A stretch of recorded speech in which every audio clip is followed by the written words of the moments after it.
আজকের বিশ্ব সংবাদ। রাশিয়ার কামচটায় শক্তিশালী ভূমিকম্প, সুনামি সতর্কতা জারি। গাজায় যুদ্ধবিরতি না হলে ফিলিস্তিনকে রাষ্ট্র হিসেবে স্বীকৃতি দেবে যুক্তরাজ্য।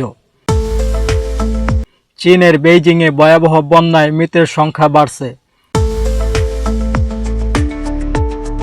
রাশিয়া ইউক্রেন সংঘাতে নতুন করে 22 জনের মৃত্যু, ট্রাম্পের 10 দিনের আল্টিমেটাম। প্রথমেই নজর রাখব প্রাকৃতিক দুর্যোগের দিকে। রাশিয়া দূরপ্রাচ্যের কামচাটকা উপকূলে আজ ভোরে 8.7 থেকে 8 মাত্রার একটি অত্যন্ত শক্তিশালী ভূমিকম্প আঘাত হেনেছে।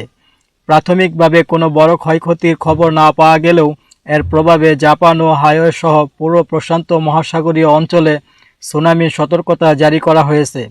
জাপানের ফুকুশিমা পারমাণবিক কেন্দ্র থেকে সতর্কতা হিসেবে কর্মীদের সরিয়ে নেওয়া হয়েছে। কর্তৃপক্ষ সমুদ্রবর্তী এলাকার বাসিন্দাদের নিরাপদ স্থানে সরে যেতে অনুরোধ জানিয়েছেন। বিজ্ঞানীরা বলেছেন, এটি গত কয়েক দশকের মধ্যে কামচাটকা অঞ্চলে আঘাত হানা অন্যতম শক্তিশালী ভূমিকম্প। একই সাথে চীনের রাজধানী বেইজিংয়ে ভয়াবহ বন্যার পরিস্থিতি আরও খারাপ হয়েছে। গত কয়েকদিনের টানা বর্ষণে চীনের রাজধানী বেইজিংয়ে সৃষ্ট বন্যায় মৃতের সংখ্যা বেড়ে দাঁড়িয়েছে অন্তত 30 জনে। শহরে নিচু এলাকাগুলো সম্পূর্ণ জলমগ্ন হয়ে পড়েছে এবং হাজার হাজার মানুষকে নিরাপদ স্থানে সরিয়ে নেওয়া হয়েছে। উদ্ধারকর্মীরা আটকে পড়া মানুষকে উদ্ধারে নিরলসভাবে কাজ করে যাচ্ছেন। আবহাওয়া অধিদপ্তর জানিয়েছে, আগামী কয়েকদিনেও ভারী বৃষ্টিপাতের আশঙ্কা রয়েছে, যা বন্যা পরিস্থিতি আরও জটিল করে তুলতে পারে। এটি বেইজিংয়ের ইতিহাসে সাম্প্রতিক সময়ের সবচেয়ে ভয়াবহ বন্যাগুলির মধ্যে একটি। এবার আন্তর্জাতিক রাজনীতি ও সংঘাতের খবর। ফিলিস্তিন ইসরায়েল সংঘাত নিয়ে একটি গুরুত্বপূর্ণ ঘোষণা এসেছে যুক্তরাজ্য থেকে। ব্রিটিশ সরকার জানিয়েছে, যদি গাজায় অবিলম্বে একটি যুদ্ধবিরতি না হয় তাহলে তারা আগামী সেপ্টেম্বরের মধ্যে ফিলিস্তিনকে একটি স্বাধীন রাষ্ট্র হিসেবে স্বীকৃতি দেবে। এই ঘোষণা ইসরায়েল কর্তৃপক্ষ কঠোর সমালোচিত হয়েছে, যেখানে ইসরায়েলের প্রধানমন্ত্রী এই পদক্ষেপকে অযৌক্তিক বলে অভিহিত করেছেন। অন্যদিকে ফিলিস্তিনি কর্তৃপক্ষ এই পদক্ষেপকে স্বাগত জানিয়েছে এবং একে শান্তির পথে একটি গুরুত্বপূর্ণ পদক্ষেপ হিসেবে দেখছে। এদিকে গাজায় চলমান সংঘাতে নিহতের সংখ্যা 60,000 ছাড়িয়ে গেছে বলে জানিয়েছে জাতিসংঘ।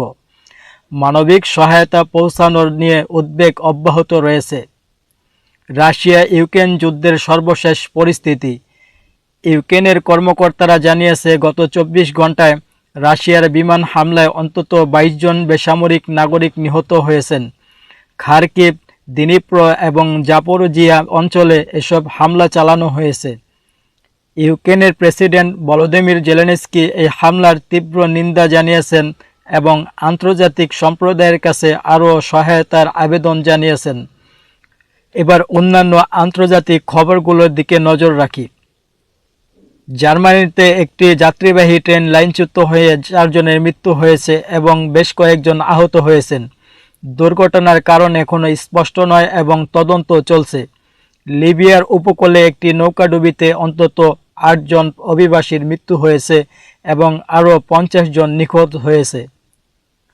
এটি ভূমধ্যসাগরের অভিবাসন সংকটের আরেকটি হৃদয় বিদারক ঘটনা। ভারত বঙ্গোপসাগরের একটি অজ্ঞাত দ্বীপ থেকে একটি নতুন ধরনের ক্ষেপণাস্ত্রের সফল পরীক্ষা চালিয়েছে। ভারত এটিকে তাদের সামরিক সক্ষমতা বৃদ্ধির একটি অংশ হিসেবে দেখছে। এদিকে চীনের জন্মহার উদ্বেগজনকভাবে কমে যাওয়ায় সন্তান প্রতি আর্থিক অনুদান এবং কর ছাড় সহ বিভিন্ন পদক্ষেপ ঘোষণা করেছে, যাতে দম্পতিরা আরও সন্তান নিতে উৎসাহিত হয়। এই ছিল আজকের বিশ্বের গুরুত্বপূর্ণ খবরগুলো। আমাদের সঙ্গে থাকার জন্য ধন্যবাদ।